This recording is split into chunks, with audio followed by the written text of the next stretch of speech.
우크라이나가 오랜 기간 추구해온 나토 가입 목표를 포기할 가능성이 있다는 점은 러시아와의 전쟁이 시작된 이후 가장 중대한 정치적 신호 중 하나로 평가된다. 수년 동안 나토 가입은 기회에 러시아의 침략에 맞설 수 있는 궁극적인 안보 보장으로 여겨져 왔다. 그러나 전투가 계속되고 외교적 압박이 커지며 지정학적 환경이 변화하는 가운데 우크라이나 지도부는 이 레드라인이 더 이상 절대적인 것이 아닐 수 있음을 시사하고 있다.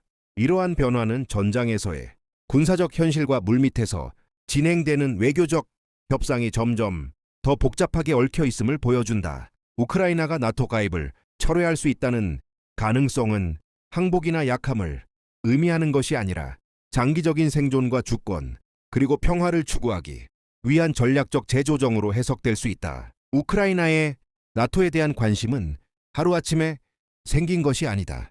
소련 붕괴 이후 우크라이나는 러시아와 서방 사이에서 자신의 위치를 정의하기 위해 끊임없이 노력해왔다. 나토 가입은 단순한 군사적 보호를 넘어 민주적 제도, 서구적 가치, 그리고 유럽과의 경제적 통합을 상징하는 목표였다. 많은 우크라이나 국민들에게 나토는 과거의 침략과 강압이 반복되는 것을 막아주는 방패로 인식되어 왔다. 반면 러시아는 나토의 동진을 자국 안보에 대한 직접적인 위협으로 꾸준히 인식해왔다. 모스크바는 우크라이나의 나토 가입 가능성이 명확한 레드라인을 넘는 것이라고 반복해서 주장해왔다. 이러한 긴장은 이번 전쟁의 핵심 원인 중 하나였으며 역사 정체성 권력 그리고 유럽 안보 질서에 대한 상반된 비전이 충돌한 결과이기도 하다. 이러한 배경 속에서 우크라이나가 나토 가입에서 물러설 수 있다는 신호는 매우 이례적이다. 이는 키이우가 장기적인 전략적 목표보다 당장의 평화와 안보 보장을 우선시할 수 있음을 의미한다.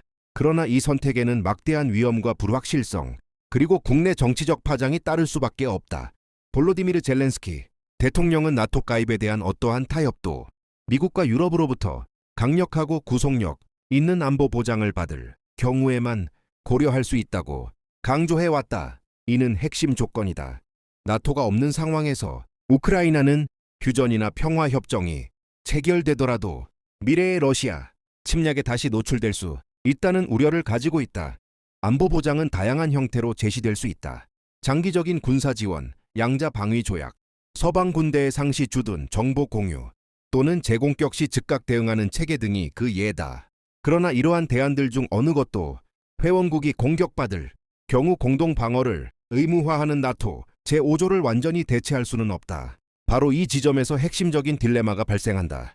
나토 가입은 명확성과 억지력을 제공하지만 대체 안보 체계는 종종 모호하고 정치적으로 취약하며 정권 교체에 따라 흔들릴 수 있다. 우크라이나 지도부는 과거 국제적 약속이 침략을 막지 못했던 경험을 통해 이러한 위험을 분명히 인식하고 있다. 1994년 부다페스트 양해각서는 여전히 강한 교훈으로 남아있다. 당시 우크라이나는 핵무기를 포기하는 대가로 주요 강대국들로부터 안보 보장을 받았지만 그 약속은 결국 충분하지 않았다. 이 경험은 강제력이 없는 약속에 대한 깊은 불신을 낳았다.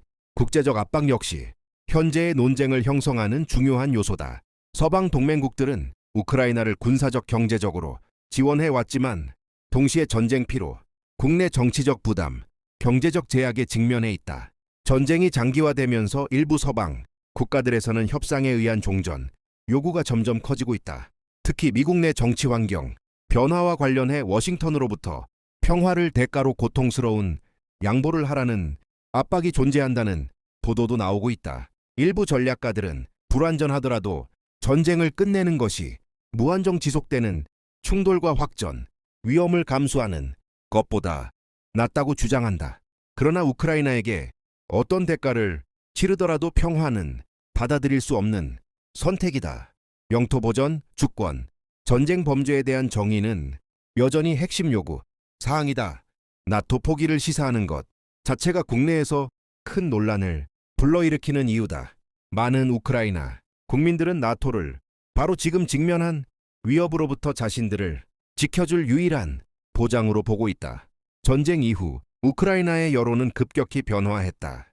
나토 가입에 대한 지지는 역사상 최고 수준에 이르렀으며 이는 러시아 침공이라는 현실적 경험에서 비롯된 것이다.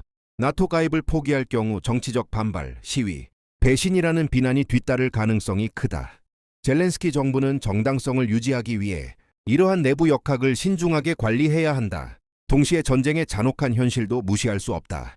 지속적인 전투는 도시를 파괴하고 수백만 명을 피난민으로 만들었으며 경제를 약화시키고 막대한 인명피해를 초래했다. 많은 우크라이나 국민들에게 불안전하더라도 평화에 대한 약속은 큰 감정적 의미를 가진다. 문제는 평화에 대한 갈망과 지속 가능한 안보, 그 사이의 균형을 어떻게 맞추느냐이다. 러시아의 관점에서 우크라이나가 나토 가입을 포기한다면 이는 전략적 승리로 포장될 것이다. 모스크바는 오랫동안 우크라이나가 서방 군사 동맹 밖에 머물러야 한다고 주장해왔다. 이러한 결과는 전쟁이 나토 확장을 막기 위한 불가피한 선택이었다는 러시아의 서사를 강화할 것이다. 그러나 중립이 반드시 종속을 의미하는 것은 아니다. 우크라이나는 여전히 유럽연합과의 관계를 강화하고 서방과의 경제 통합을 확대하며 강력한 자주 국방을 유지할 수 있다. 문제는 러시아가 이러한 선택을 받아들일 것인지 아니면 다른 방식으로 압박을 계속할 것인지